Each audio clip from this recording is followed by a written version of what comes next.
On today's show, we'll be taking a look at Paolo Banchero's Rockets draft profile, his strengths, his weaknesses, his shot profile, his fit with the Houston Rockets, his just general overview as an NBA draft prospect, all of that and more coming up right here at Locked On Rockets. This is Mission Control, Houston. Ignition sequence start. With the second pick in the 2021 NBA Draft, the Houston Rockets select Jalen Green. T-minus 15 seconds. Guidance is internal. I'm going to keep working. I'm going to keep getting better every day. I'm going to keep perfecting my craft. And every time I step on that floor, I'm coming.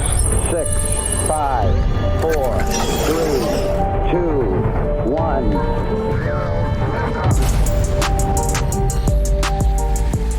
What's up, and welcome to another edition of Locked On Rockets, your daily podcast home for everything Houston Rockets basketball. As always, I'm your host, Jackson Gatlin, native Houstonian and credentialed media member. I'm also the host of Locked On NBA Mondays, host of the State of the Rockets podcast, and the founder of ClutchCityControlRoom.com. Be sure to follow along on Twitter at JT Gatlin, and the show, of course, at Locked On Rockets. As always, appreciate you for making LOR your first listen each and every day, free and available on all platforms, Apple, Spotify, Google, you name it. It's on there on the podcast platforms. Also, we're on YouTube.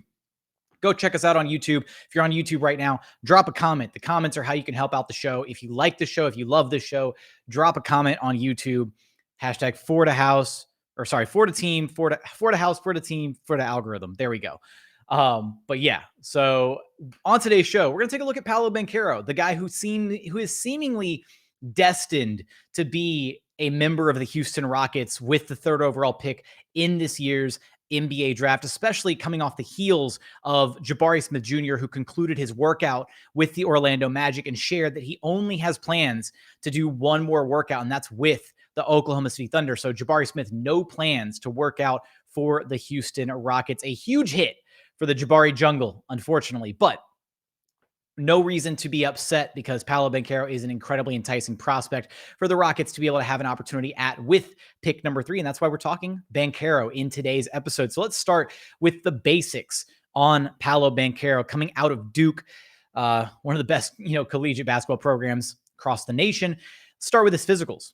6'10", 7'1" wingspan, about 245, 250 listed weight, depending on wherever you look. And he's got all that. I mean, he's got insane physical gifts, right? When you look at any of the three top prospects of the three bigs, they've all got insane physical gifts. And just on the surface, it's going to be nice for the Rockets to be able to bring in some much needed size to this team, having been one of the smaller teams in the association for what feels like a very, very long time. It'll be great to be able to actually add some bulk to this Rockets roster. What makes Paolo Banchero such an interesting prospect? The skills, the abilities of his that stand out that we're going to kind of dive into as we navigate his shot profile and his strengths in segment 2, as we tackle his weaknesses and his fit with this Rockets team in segment 3. We can boil down Paolo Banchero to a few different traits. One, he's got incredible ability, to score on the interior. When I say interior, I mean kind of like 18 feet and in, right? So basically in anything inside the 3-point line, maybe a couple steps inside the 3-point line, that is where Paolo Banchero is at his most lethal. And we'll see that when we take a look at his shot chart here momentarily, or his heat map, I should say. Ball handling. Paolo Banchero is a guy that he grew up as a guard, right? He, has guard-like skills that are now packaged in a legitimate 6'10", 250 power forward type big man frame. And this is kind of what we see. We see the NBA trending this direction, right? We see bigs at the NBA level and at the collegiate level and even younger now start to develop these guard-like skills where they can handle, they can pass, they grow up learning how to play the game, at different positions rather than just learning how to be a big man. And that's why we see the NBA game diversifying and growing, and the evolution continue to trend in this direction of largely positionless basketball. The other area that, again, I think that at times people don't give Paolo Banchero enough credit for is his playmaking. Paolo Banchero is a guy that can absolutely create at a really solid level for his teammates. He's a guy that you can give the ball to, and he's either going to be able to create himself a shot or create a shot for one of his teammates because he draws so much offensive attention. And he's got a great feel for the game, like just great court awareness, great ability to attack and then pass while driving. I think that's one area that when you look at some of the complaints that Rockets fans have had over these past 2 seasons with Christian Wood, myself included, is Christian Wood's at time inability to simultaneously attack off of a closeout and like drive the ball in towards the hoop, as well as like not tunnel visioning on the drive, right? Sometimes when Christian Wood would drive, he puts his head down and he just, powers towards the rim and he's just looking to try and finish or draw contact. Paolo Banchero is aware of what he's doing when he drives to the rim. He's looking to create for his teammates. He's looking for an opportunity to score. And again, that all boils down to the court vision, the playmaking, the awareness, all of this. Now, what exactly, and I love throwing these out there because I think KOC does a great job of this. Kevin O'Connor has these little like elevator pitches for prospects. So the elevator pitch that he used for Paolo Banchero, who he has mocked, or I shouldn't say mocked, he has Paolo Banchero number 1 on his big board. He has him mocked to the Houston Rockets at number 3, but he has him number 1 overall on his big board, which, hey, should be a point in the favor of the Houston Rockets if they can get Paolo Banchero at pick number 3. KOC calls him a seasoned prospect with the upside to blossom into a star perfectly geared for the positionless league. So that's Paolo Banchero to a T, right? You look at what his offensive repertoire looks like. We are going to get into some of the areas that are, potential concerns for his game, potential weaknesses in his game, but I don't want to quite dive into those just yet. The other area that I want to look at really quick as we're kind of going through this quick overview in this first segment of Paolo Banchero is what would you look at as far as his comps? And just we'll run over quickly the numbers that he put up here this past season with Duke. So he averaged a little over 17 points per contest, shot 32.4% from the floor, 7.7 rebounds per contest, 3.1 assists, 2.5 turnovers per game.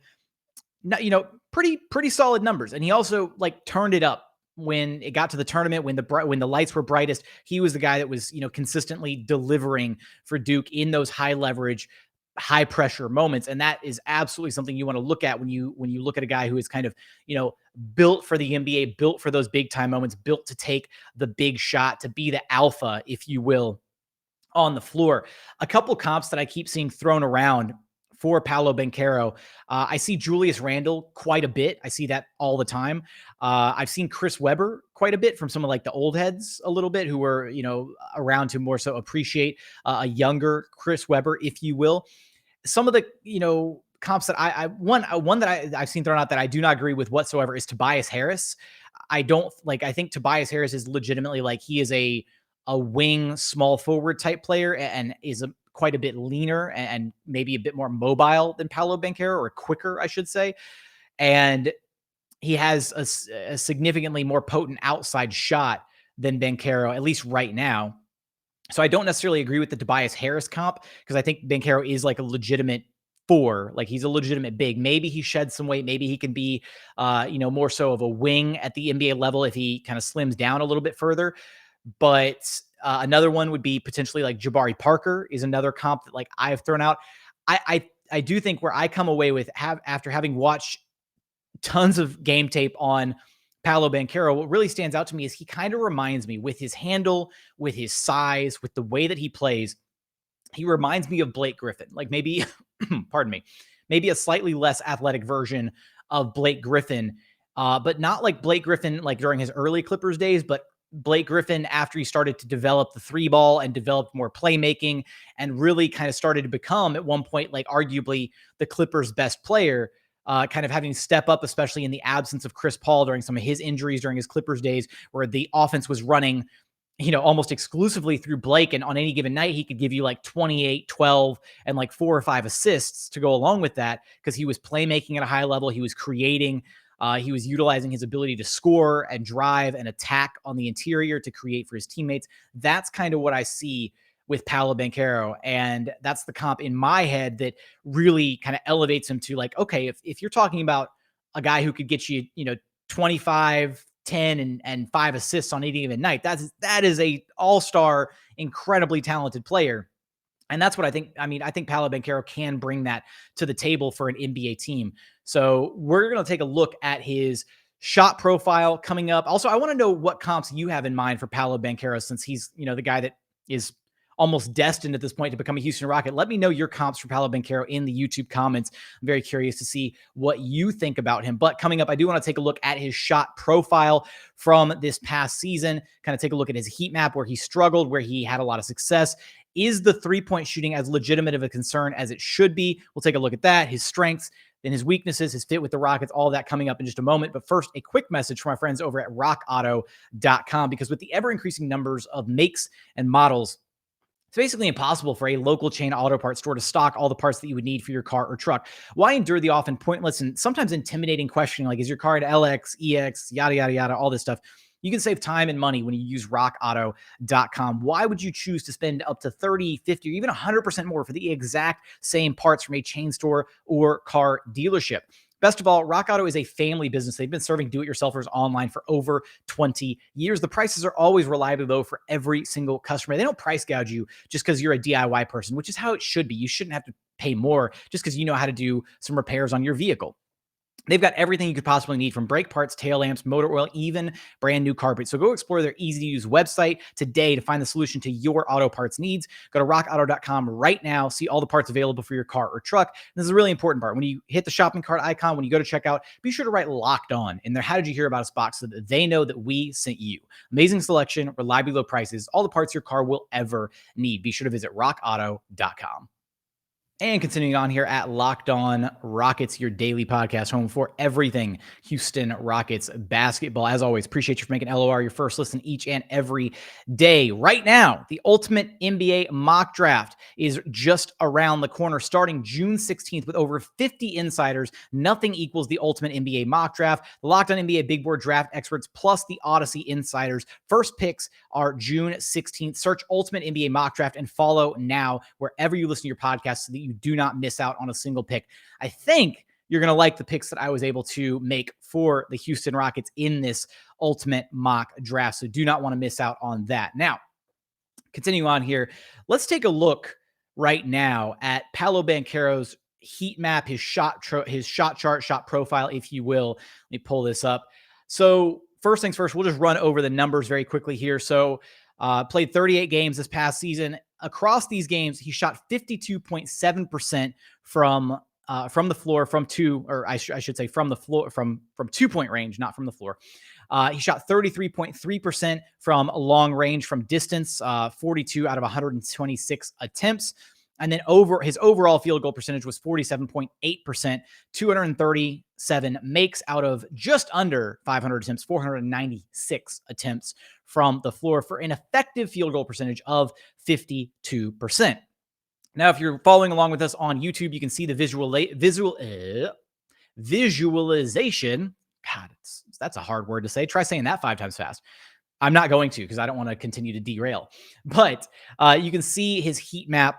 Now, if you're listening via podcast, basically he has a lot of blue around the top of the key and kind of spreading into the wings when you look at his 3-point percentage. And that's where I think a lot of these struggles come from for the 3 ball, and why the percentage from 3 is so low. But when you get to the corners for Paolo Banchero, that's where you start to see a lot more red on this heat map. And that's where I think you have a little bit more confidence in his ability as a 3-point shooter to kind of translate to the NBA level, because while he did get a large volume of attempts from kind of the wings and the top of the key and didn't exactly convert on a huge number of those, I think maybe the concerns for his shooting numbers are a bit overblown as a 3-point shooter. There's nothing mechanically wrong with his shot. He should be able to, with time and with practice, get it to a place where he's shooting, consistently above 35, 36, 37% and keeping defenses honest out and being able to really stretch his game out to the perimeter rather than just being that interior threat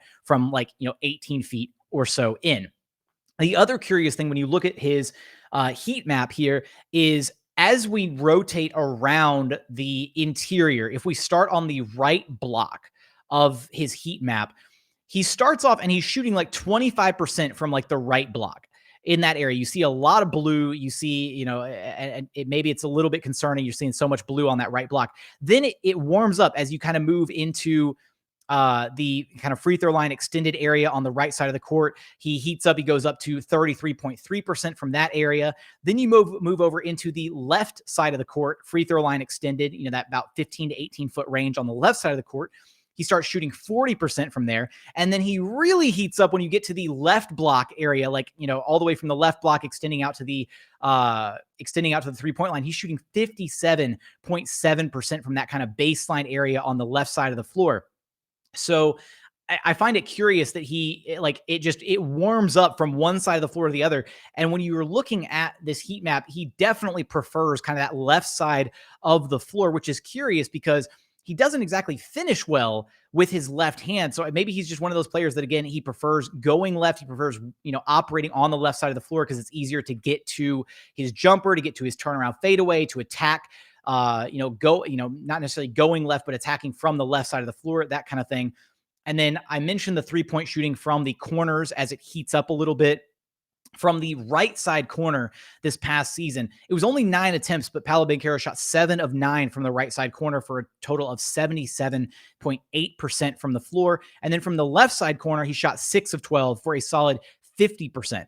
So those numbers kind of give you a little bit more confidence as to his ability to kind of translate his shooting to the NBA level. And then when you also look at just how well he shot inside the paint, 47.1%. You'd like to see that number be a little bit better for Paolo Banchero, but then at the rim, 70.5% at the rim. And for a guy that hasn't really developed his offhand quite to the point that you'd like to see it, those are some really impressive numbers overall. Now, when we take a look at Paolo Banchero's overall strengths, what makes him such an enticing prospect, I think first off, it's just the versatility that he has as a scorer, as an offensive player, somebody that can, play both with the ball in his hands, which is where his strength is, because that's how you get the opportunities for him to create either for himself, to attack defenses, but then you also have that opportunity where you're leveraging his playmaking for the rest of the team to make their lives easier. A guy with great feel for the game, great vision, the ability to pass, the ability to have some high-low action.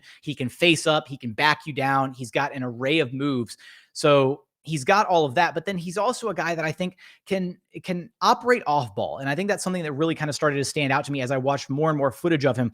He's a guy that can, he can cut, you can get him, he can attack in a smart way. You can throw lobs up to him. Like he can play over the top of the defense a little bit.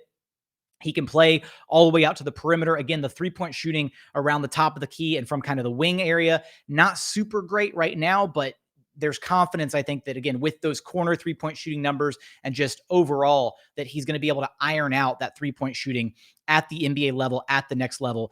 I do think that he is a very skilled scorer to where, one of my concerns for him was just, okay, how well is he going to operate when he doesn't have the ball in his hands? But he's got the frame. He's got the ability to be a very effective screener, somebody that can set, really solid screens and be able to roll hard to the rim and be a dynamic force out of the pick and roll.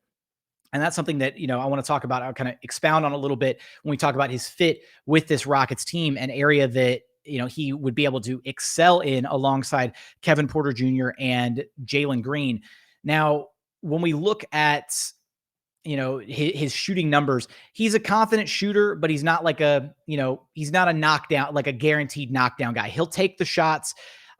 He's effective at attacking off closeouts. He is, has the ability to drive in and pull up from the mid range if that's what he feels like he needs to do, if he can't get it all the way to the rim.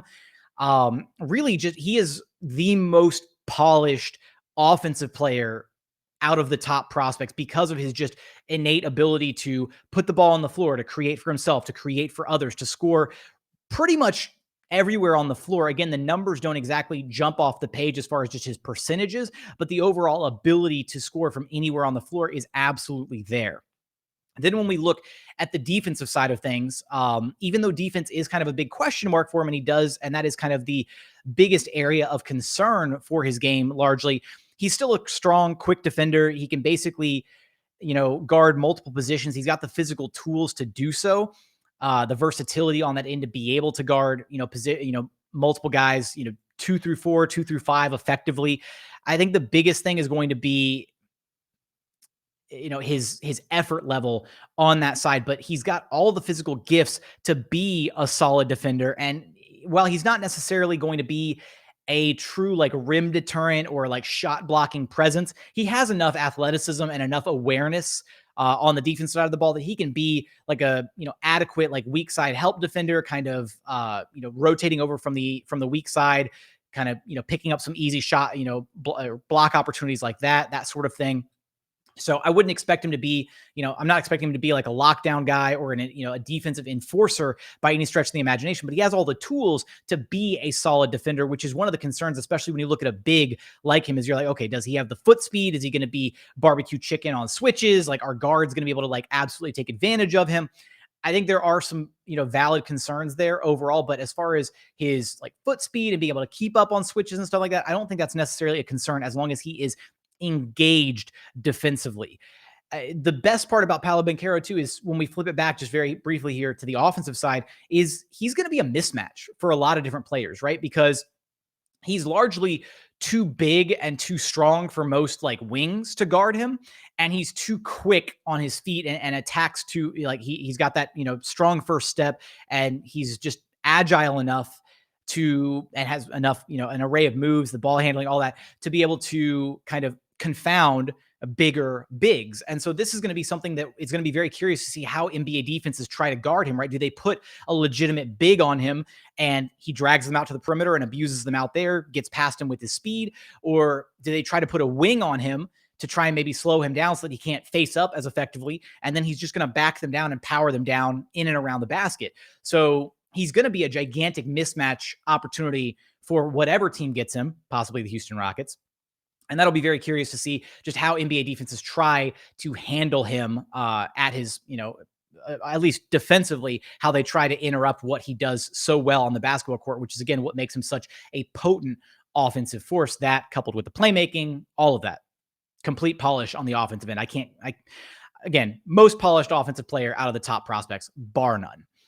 So with that, I do want to talk about some of the weaknesses in Paolo Banchero's game, as well as his possible fit with this current Houston Rockets young core. We're going to get there after a quick message from our friends over at Built Bar. Because look, when it comes to protein bars, you got to check out Built Bar. They're the number one protein bar on the market, and for a very good reason. Every single bar is low cal, low sugar, high protein, high fiber. Amazing if you're on a keto diet. Amazing if you're trying to cut back a little bit, lose a little bit of weight. You can check them out. You just got to go to built.com. But before you go there, again, I've got to you can check them out for yourself at built.com. But when you go there, when you go to the website, you'll be able to see all the different flavors that they have to offer. Raspberry, strawberry, cookies and cream, salted caramel, coconut brownie chunk is my number one. What else do they have? Cookies and cream, mint brownie, peanut butter, tons of different flavors. And you can check them all out. You can explore them all at built.com, where every single Built bar is low cal, low sugar, high protein, high fiber.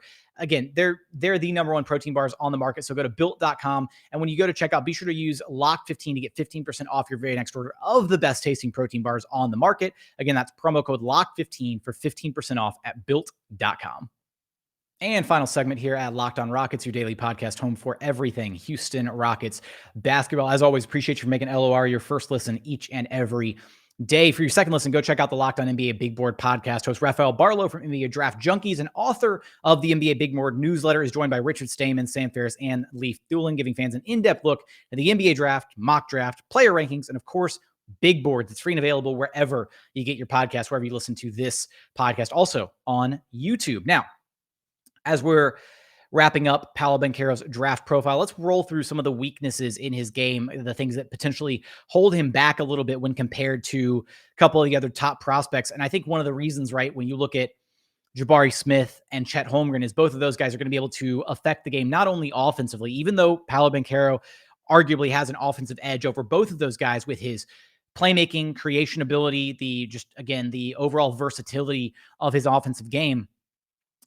Defensively, Banchero doesn't hold a candle to either of those guys, unfortunately. Those guys, Holmgren is going to completely alter an NBA defense the way that he plays. Jabari Smith is going to be an all-NBA caliber defender. He's got all the tools to do it, and he's shown the ability to do it already at the collegiate level. Banchero hasn't shown that yet, and that is the biggest knock on his game, is that the effort on defense has just gone up and down almost like a roller coaster. And then there's times when he just doesn't even try defensively. And that's kind of rough. Now, granted, he shoulders a gigantic load of responsibility on offense, right? Not nearly the same effort level expended on offense out of Jabari or Chet. And at the NBA level, that is something that we see rather consistently, right? When we see guys like a Kawhi Leonard or a Paul George, guys who are widely regarded as like incredible, lockdown wing defenders, whatever, or just elite NBA defenders, as those types of guys start to shoulder more and more of a burden offensively, we see them start to regress or even at times like take plays off defensively. And we saw this for years with James Harden, right? Where James Harden had such a load to deal with plays off on defense. We see it with Luka Doncic currently, right? He heliocentric offense of the Dallas Mavericks, and he gets targeted times and is pretty lazy on defense. So that is a flaw can hopefully be adjusted for if Paolo Banchero has less of a burden offensively where everything doesn't have to run through him, where he's not being taxed as much on the offensive end of the floor. He's got, again, the physical gifts to be a quality defender. It's more so about the desire and the want to be a good defender. And that is where I do have some concerns, because it's hard to teach desire on defense, right? Like if you want to be a good defender, it's usually just about effort and desire, right? Like most players in the NBA could be good to elite defenders if they wanted to. And that's why you see guys who, even if they're a bit smaller, maybe they're not not the most athletic, not the biggest, not the strongest, whatever. If you want to be a good defender, you can be. You can be a pest. You can be a nuisance. You can be, an all-NBA caliber defender. Yes, there's certain limitations based on your physical gifts, but at the end of the day, good defense is just about trying harder than the other guy, about the hustle, about the effort, the intensity, all of that. So it'll be interesting to see how he transforms on that side of the basketball at the NBA level, if ever. Moving on, because again, the defense is the main hangup that I've had on him, but it's also something that, I'm not going to completely judge him for at the collegiate level. I want to see how it plays out at the NBA level, right? If after a couple of years at the NBA level, he hasn't improved in the slightest as a defender, then you start raising the red flags and you're like, okay, well, what are we going to do if this guy, doesn't ever care about defense at the NBA level? But we won't go that place yet. It's worth noting that it's a cause for concern right now, but past that, the jumper is inconsistent. Again, I do think that there is a legitimate level of concern about the translation of his 3-point shot. I do think it's kind of overblown. It's one of those where it's not a bad shot. It looks solid. I think he's going to get much better opportunities to shoot from three than he did at the college level, especially playing off of guys potentially like Jalen Green and Kevin Porter Jr., where he's going to get a ton of easy opportunities. If the Rockets are able to put him in positions where if he's just a knockdown corner 3-point shooter and he just kind of struggles from the top of the key and the wings, then, put him in the corners, right? Put him in places where he can succeed. Maybe those numbers from the corners are a fluke because they're both kind of small sample sizes. Again, 6 of 12 from the left side corner. And then I didn't have the other number over here somewhere. Want to make sure I have that right number. And then, so 7 of 9 from the right side corner. Maybe those numbers are just a complete fluke. Maybe they're not, right? But we'll need to see more of it at the NBA level and kind of gauge, okay, can this guy actually extend his game out to the 3-point line? Because if he can, that's when he becomes from being just, an overall interior scorer, which is already really tough to guard, really tough for NBA teams to, or will be really tough for NBA teams to game plan against. He becomes an almost unstoppable force offensively if he can extend that range out to the 3-point line. Even though I gave him the credit for it earlier, there are times where during his drives, he can get a little bit tunnel vision, but I do think that is kind of just any player that, has the level of responsibility that he does to score, to play make, to do all this stuff offensively. There's going to be times where you make a bad decision or two. There's going to be times where you don't see, an open teammate, where you're too focused on getting to the rim or creating your own shot, whatever. So I'm not going to be completely too hung up on that, but it's just one of those where, coaches are going to have to show him the spots where it's like, hey, look, this guy rotated over immediately. You need to be able to see that rotation and kick it out to the next man, right? Rather than driving into 2 or sometimes 3 defenders and forcing up a bad shot. You need to be ready and willing to make the read earlier in your drive And so that's a very easy mistake to fix. And that's just something that's going to take time, film work, practice, repetitions for him to learn about. And then I mentioned it earlier, but he does have a preference of finishing with his right hand in and around the rim. The left hand is just not quite as strong yet. His interior finishing, despite that, is still rather impressive. So the fact that he isn't a super polished finisher with his left hand and is still finishing at such an elite rate bodes well. Like if he can, start to establish that left hand, get a little bit more comfortable finishing in and around the rim with the left, then I don't see how an NBA team is going to be able to realistically guard him around the rim without sending double teams at him consistently to get the ball out of his hands and to force it to the next guy.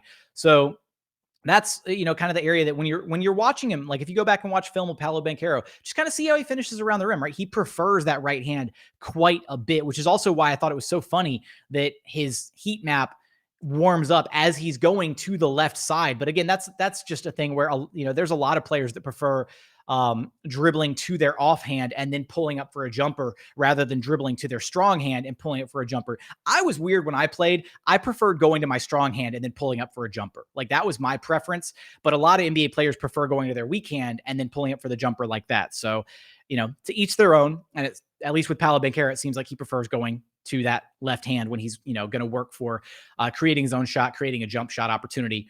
Now, as far as his fit with the Houston Rockets, I do think that where the Rockets are at, right? They're in this, mode where they're accumulating as much top tier talent as possible, and being able to add Paolo Banchero to this team would be an absolute win for this organization. Adding any of the top 3 talents would be a win for this organization. But when you look at what Paolo Banchero brings to the table, I think that the playmaking is incredibly enticing, having another dynamic force on offense that can create for himself, but also create for others is a total win. And then when you look at just in a vacuum, Paolo Banchero, Jalen Green, those two guys operating in the pick and roll with one another is going to be really, really hard for teams to stop, because you've got Jalen Green, who has the ability to get downhill, attack the rim, who's shown enough playmaking prowess, especially out of the pick and roll as the season went on, where he got better and better at making those reads, making the right decisions to either, take the shot himself, drive the ball in, pass it to the big, kick it to a shooter, whatever. Like the decision-making got better and better with each passing game for Jalen Green. For Paolo Banchero, it gives Jalen Green or KPJ or anybody else running the pick and roll with him for that matter, it gives them a safety valve on that pick and roll that isn't one-dimensional. And when I say that, I mean, like, let's look at like KJ Martin pick and rolls, right? Where there's, KJ Martin is largely just like a rim running roll threat on the pick and roll, right? Like he can pick and pop a little bit, and we've seen that like at times, but he's not like a, super lethal pick and pop player. When KJ Martin sets picks, he's going to set the pick and he's going to roll to the rim. That's basically it. Christian Wood, the complete inverse, right? Christian Wood stopped rolling to the rim and he basically became just a pick and pop threat. So Banchero is going to give them a really diverse option to run the pick and roll with, where he can set the screen hard and either pop out to the 3-point line, he can roll hard to the rim, and then even better than that, you couple those two abilities, his ability to finish inside, in and around, and at times above the rim, as well as his ability to stretch the defense out to the perimeter, even though the 3-point percentage from the wings and from the top of the key isn't super great right now. Still, it's enough to keep a defense relatively honest right now. You couple that with his passing ability, his court vision, right? To where you get Banchero and Jalen Green in the pick and roll. You get Jalen Green attacking towards the rim. He tosses the ball over the top of the defense to Banchero, and then Banchero has the ball in the middle of the floor and is able to then quickly survey and decide, all right, am I attacking? Am I kicking the ball out? What am I doing, right? Where am I going with this? And it's that level of floor vision in the middle of the floor that is going to create a ton of offensive opportunities for this Houston Rockets team. We saw Alperen Şengün operate, kind of in a similar fashion this past season, where there were times where he would set, a good hard pick and get somebody rolling to the rim, or he would start to roll to the rim and he'd catch the ball kind of in the middle of the floor, that free throw line extended area. And the defense would either have to rotate over as he's crashing hard to the rim, or if they didn't rotate over, then he was going to get the ball going downhill towards the rim and get an easy finish. There's a lot of opportunities there. And to be able to see the Rockets go back to that level of like two-man game, true pick and roll, like especially high pick and roll options where you can really give guys like Jalen Green the opportunity to get going downhill, kind of playing north to south against an opposing defense, that is going to absolutely unlock a lot for the guards on this team, especially when you consider Paolo Banchero. He's an effective screener. He's got a big, strong body. He knows how to set solid screens.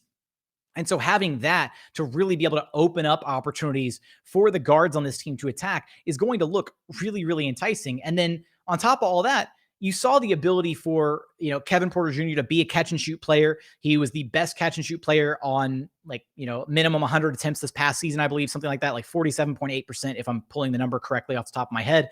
So KPJ has shown he can be an effective catch and shoot 3-point shooter. Jalen Green has shown an effectiveness when it comes to moving without the basketball. And when you add in those kind of guys around a Paolo Banchero, somebody who's going to be able to create for himself on the interior at a high level and create for his teammates, those two guys are going to get some very easy opportunities for wide open threes on the perimeter. And then lastly, the last fit thing here, how does Paolo Banchero fit with Alperen Sengun? That's been one of the ones that's been, a hot button issue, right? Is can those two guys coexist with one another? Defensively, I feel like that pairing might leave something to be desired for sure. But offensively, the fit shouldn't be a question, because at the end of the day, even though those two guys have some question marks about their 3-point shooting, the passing and the playmaking ability, we're going to be able to see potentially a lot of high-low action between Paolo Banchero and Alperen Sengun if they're sharing the floor at the same time with one another, because guys who can pass the basketball shouldn't be even if you're a non-shooter, if you can pass the basketball, you're going to be able to create opportunities for your teammate.